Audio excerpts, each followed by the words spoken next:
Okay, everyone. I guess we're ready to start now. We got the everything worked out.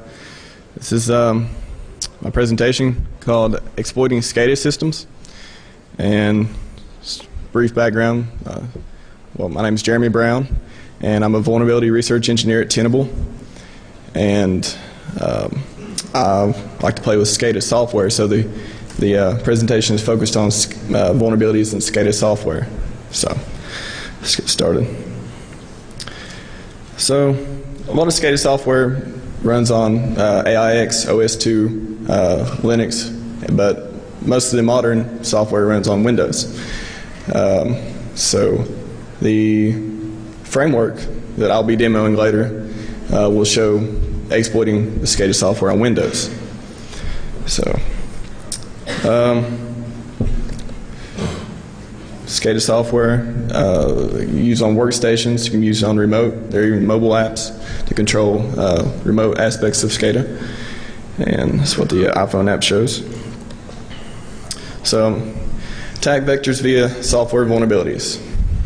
With SCADA software, they're used the same. They're in the same programming language as a lot of the other applications, C, C++. So they share the same vulnerabilities as any other application.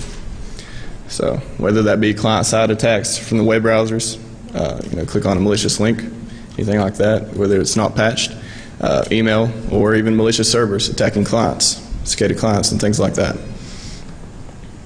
Also server-side attacks from the internet. If SCADA software is connected to the internet, it's vulnerable as just anything else, or the internal network if it's firewalled or not accessible by the internet.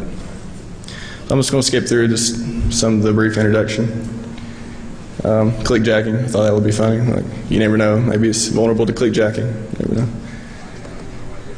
So what's wrong? What's the problem with SCADA software? Well, security has been implemented as an add-on instead of being built around the product from the ground up, especially for a lot of the older versions of software. And SCADA plants and things, the security is kind of a hindrance. So it wasn't really built. Everything back then was kind of built just to be easy for the operators. So security wasn't really a priority until people figured out people were hacking into SCADA systems. And then systems typically are installed for long term, and software upgrades may require new hardware. So when SCADA systems are installed, they are put there for maybe a decade, 5 years, a decade, 2 decades, something like that, for a long term. So when they put everything together, they're not looking to make upgrades for a long time. So if vulnerabilities come out, or patches, or new versions, they may require new hardware just to upgrade. And then just kind of thing that I noticed that may be typical for a lot of SCADA systems, when they go into an audit or something like that, a lot of administrators are saying, this isn't connected to the internet, or they can't access this from this network because it's separated, or on a different network, on a different subnet, something like that. But still, something somewhere is connected to something that may be connected to the internet. The whole process of communication means you can communicate with things anywhere. You got to be able to communicate with, to control it. So unless it's strictly physical access, something's got to be connected to something. And a lot of times it's also connected to a system that's connected to the internet. So if an attacker gets control of a system that has access to the internet, he got access through the internet and got access to the internal network. So even though the system wasn't connected to the internet, it is now vulnerable to attack from the attacker. So. And then vendors can take their time with updates, and managers can take their time updating. Since they're going to be in place for a long term, a lot of the patches and a lot of the upgrades may not occur for a long time. So even if you find bugs in SCADA software it could be 5, 10 years old, or even the latest software, you still have a chance to attack something on the network, because chances are they haven't upgraded for so long that it's still going to be vulnerable. So. And through my research, I found that there are a ton of vulnerabilities in SCADA software. It's just, I don't know if they're not, I guess a lot of the old programming practices have to do with this too. And it's just, they're not, the code is not secure. Plainly saying, it's not. They should really do some in-house testing, because you could simply, I mean, some of the vulnerabilities I found, I've opened up a hex editor of the file format that happened to be used in the SCADA software, looked at an interesting place, and put a bunch of characters, a long string in there, closed it, saved it, closed it, ran it in the software, crashed. It's just, it's not stable. It's in the security aspect. So just kind of, who may find the bugs? I mean, you never know who may be looking, but you never know who may come across them by accident or anything else like any other software. So it could be employees, and I just had a couple pictures here. That guy looks kind of curious what he's doing. Hackers, the ones up to no good, which according to how you look at it, black hat, blind hat, gray hat, whatever. But it's kind of the typical evil-looking, cartoonish, evil hacker. I don't know. Kind of looks kind of cool to me, but security researchers, security professionals, according to how you interpret it. We know everyone here has at least 6 or 7 monitors on their workstation, so this guy's a clean representation of all of us here. And then, really, I found out you don't even have to have a lot of experience with dealing with security vulnerabilities. You can come over, you find them by accident. A lot of people do, but anyone that cares to look could find vulnerabilities in SCADA software. It's insane. So I guess I kind of moved a little quick here, but dealt this to kind of the middle of my presentation. I want to introduce exploitware. Exploitware is, well, I started out, I was finding all these vulnerabilities in SCADA software, and I was like, well, what am I going to do here? I kind of, I thought about writing Metasploit modules for them, to deal with the exploitation part, which is great. You can interchange payloads. You can, host. You guys are familiar with Metasploit. You know what it can do. But I was like, well, kind of bored, so maybe I want to start a project here. And never really wrote a framework before, not in this sense, not a penetration testing framework. So I was like, well, I had some code I could reuse and start on a new project. And I was like, well, I want to learn some stuff too. So I just basically in my spare time created exploitware. And exploitware is just a framework designed to specifically penetration test SCADA systems, more specifically the software side of SCADA systems. And I've used it I haven't used it, of course, in any protection systems. I just used it in my lab with my test systems. But I found you can get reliable exploitation just by, even reusing payloads and things like that. It was pretty easy to design the framework, and I just kind of put some things, I guess, similar to concept of Metasploit or Canvas, but it's focused on SCADA software. And I wouldn't dare say it's anything close to Metasploit or Canvas, but that was my original idea when I wrote it, something that I could use to check SCADA systems for vulnerabilities. So it was pretty nice to do. It can check the systems for the potentially vulnerable software. I've written some local checks. It can test remotely, if there's any version strings that come up, or it can detect the headers in the requests. Exploitation is optional but readily available. Like I said, the point of the framework is not just exploitation. That's what kind of the Metasploit was. Metasploit can check with them too, but it's kind of just, if you go into a pen test and say, hey, we got some SCADA systems running here, we've got some software running as well on them, of course. What can we find out that's vulnerable, and what can we see, what can we exploit too? So it has checks. It's also kind of added in an auto-pwn feature, which I thought is pretty necessary for any exploitation framework. It's pretty cool to do. You can just hit the -A and it'll go through and check for all the vulnerabilities it has in the database, and if it finds any, it'll exploit them. But the payload, it just has one payload right now, which I haven't really done much development on it recently, but it just adds like a user, like exploit, password, where, something like that. You can use anything. You might have to adjust the exploit for some of them, but anyways. But like I said, the point of it's not just for exploitation. The point of it is to, it has local checks, remote checks, and it can, just a brief way you can check the SCADA environment for anything that may be vulnerable. But the exploits are 0-day, and I haven't worked with any of the vendors yet, but I plan to in the future. But for this, they're just kind of let you know, kind of the post-audit. The pre-audit would be, before they shipped it out. I kind of do like the post-audit, like the vulnerability research with them and see, what exactly is vulnerable. And everybody loves 0-day. And the methods I use for identifying the vulnerabilities. I went from manual testing, like I said, some of them actually, when I first started looking at them, I just wanted to look at the file format briefly, through a hex editor or something, before I dug into it deeper.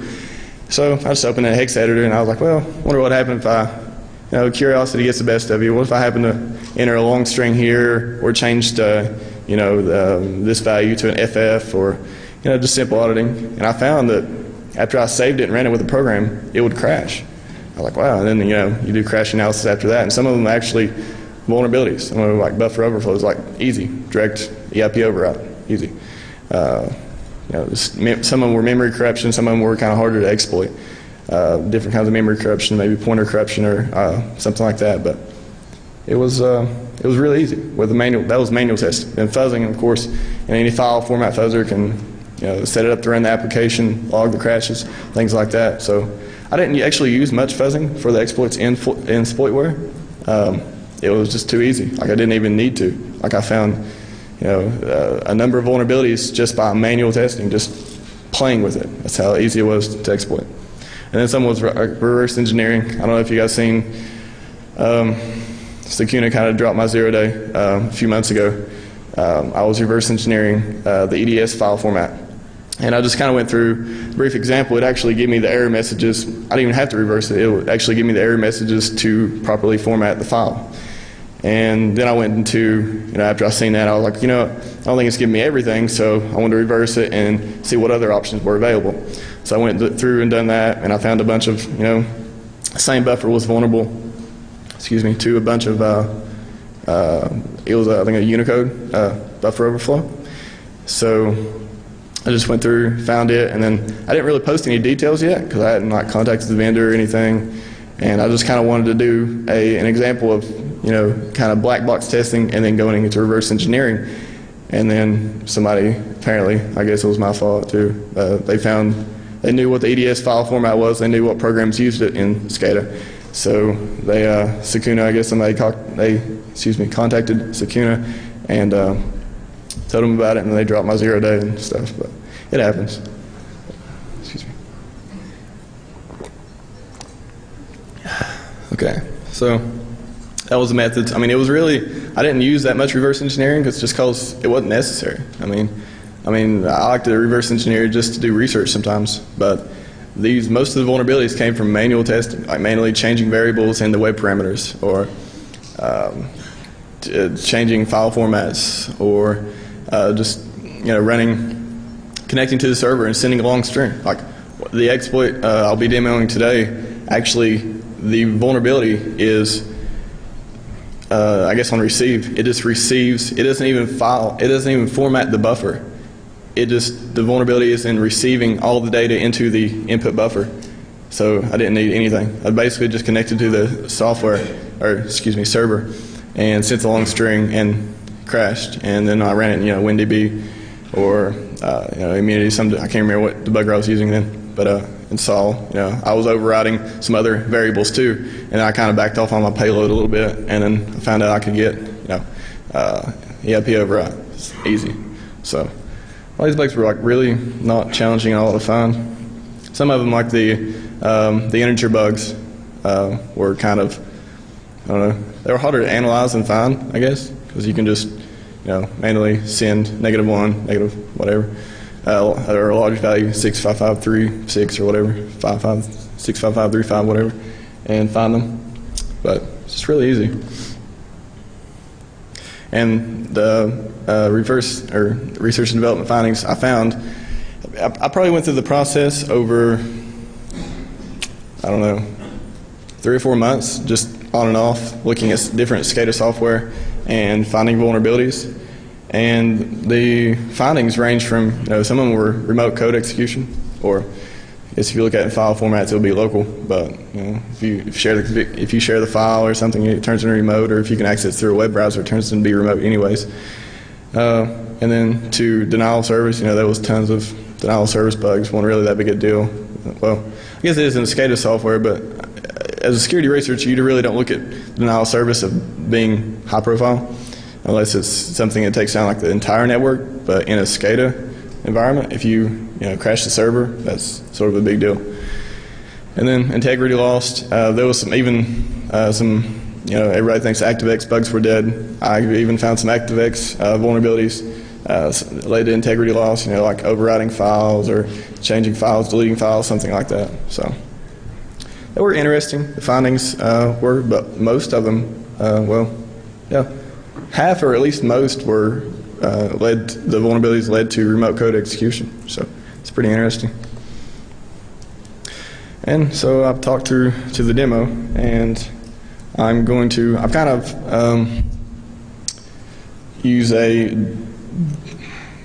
lesser version of exploitware. I only included there was a slew of vulnerabilities, but I only included one and kind of removed some information, so because I didn't want anybody to know. So, but I'll demo that now in a virtual machine. If I can, hopefully I won't mess up the screen like we had earlier. Let's see. And the application or the presentation won't crash. I had that happening earlier, but so far so good.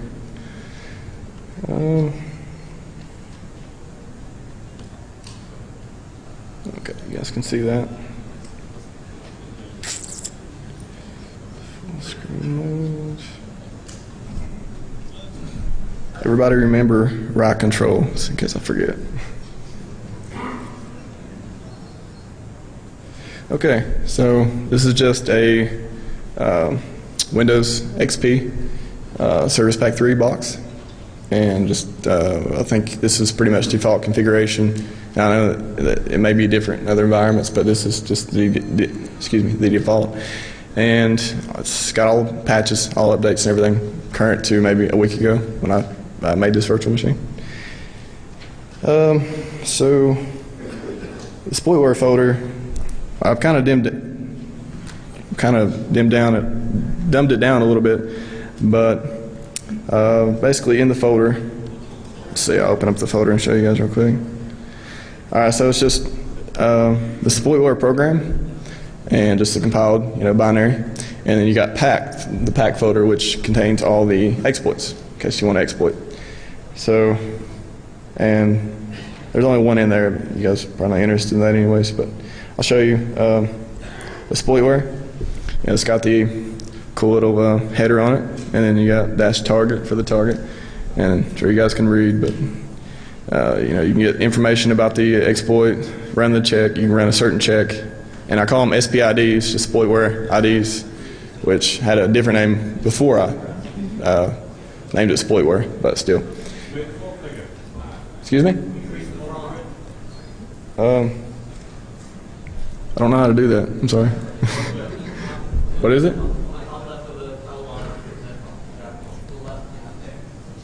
Okay, properties? I'm sorry, my Windows skills are not font? Yeah, makes sense.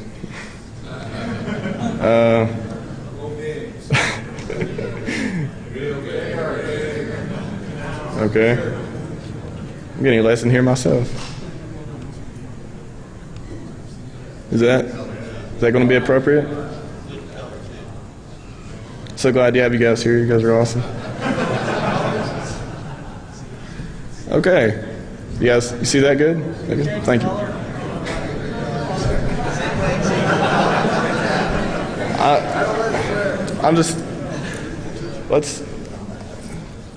You guys really want me to change the green on black?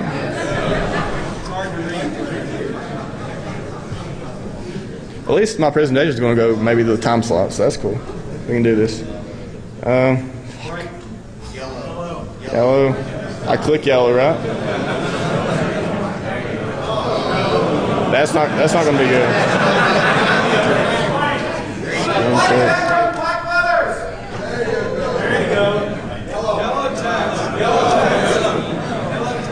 I'm going to go with green. Are you serious?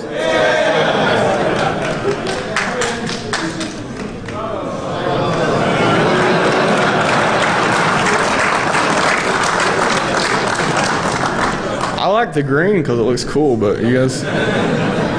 All right. Yellow, I guess yellow's better on the reading, so... Well, that's... Okay, so exploitware. So I'll just do a couple functions of it. Like, I only included one exploit. There's many more than that, but I didn't want anybody to steal my O day, so let's do this. Frustration 1. So it's all kept in a database, and hopefully I NA'd all the stuff I didn't want anybody to know. Yeah, I think so. But I just put it in a flat file database right now, and it just prints out status, 0 day, vendor names. That's not the real vendor name and product title, but I changed that. And then you got vulnerability description, just like a brief thing with it, and the revision. If I added something onto it, 0.1, all that. Made it universal. I think I used a DLL out of the binary that it was included. So easy stuff. But and it's pretty much 100%. I guess I can say 100% reliable. If something messes up. So and then let's see. I guess I could just, shit. Excuse me.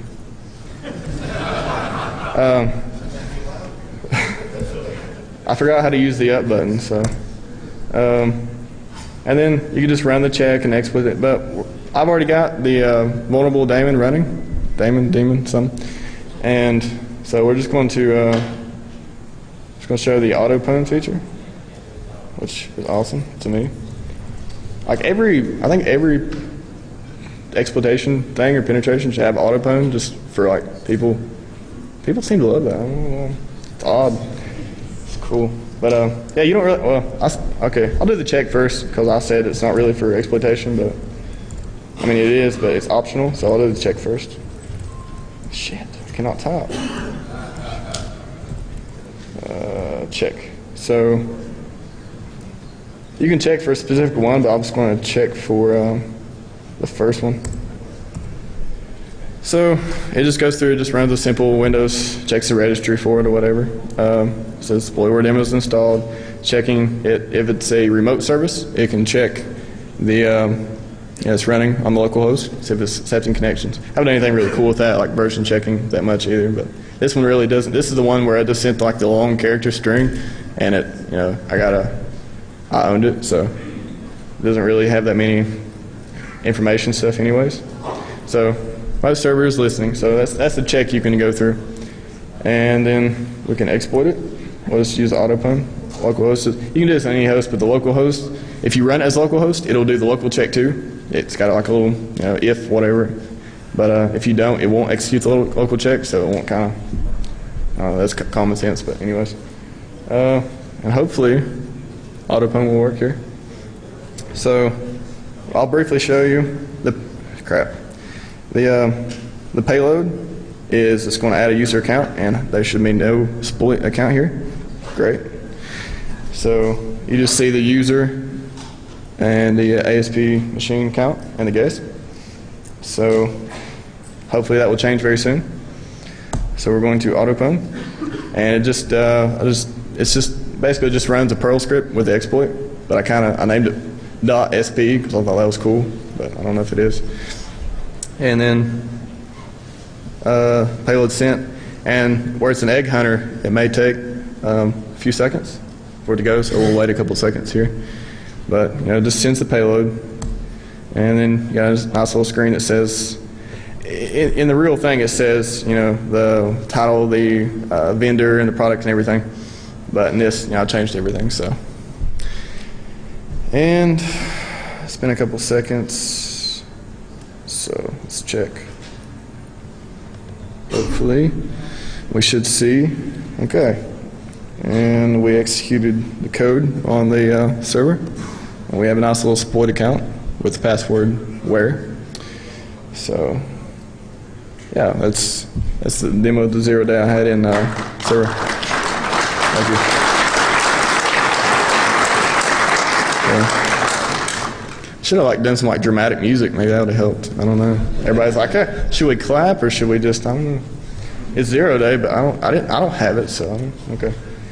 But yeah. So you can put whatever payload you have. I don't currently support more than one right now. Which, like I said, it's just a proof of concept framework. And I really haven't done that much dev on it for probably 2 or 3 months, except getting this presentation ready. I had to change all the stuff.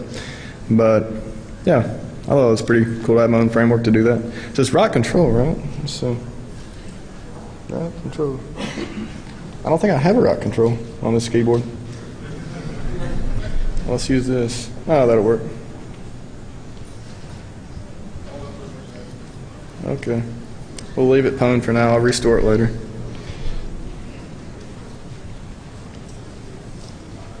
Okay. Everybody leaves after the demo. That's cool. All right. So demo, and I guess I had to put a few recommendations here. Vendors. I really think you should try to break it before you ship it, because, or it'll get broken after you ship it. It's kind of, I don't know. And for the clients, I mean, I think it would be fair to say to do a security evaluation before you make a purchase, because lots of the websites have free trials and demos for the for SCADA software. You'd be surprised how many you could find out there just by, I guess you could call them and tell them you want to request or something, but I guess you'd probably have to be in a company to do that unless you just wanted to. But a lot of it's just free downloads. Some SCADA software is just free. I mean, it's probably not that good, but yeah, a lot of it's got free trials, like I'll be showing you in a second. So I just wanted to say SCADA software can be just as vulnerable as your typical download.com application. And everybody knows when you want to own something, you go to download.com, download some mom and pop app and own it, which is if you're bored, or if you can own something that's worth it, but whatever. And I just want to show you like a page off the proficiency. You can get a free trial of the DVD program, like this is how you can get the free evaluations. So you can check the software out before you buy it, for the clients, or check it out and find bugs in it and do presentations or something like that. So thank you.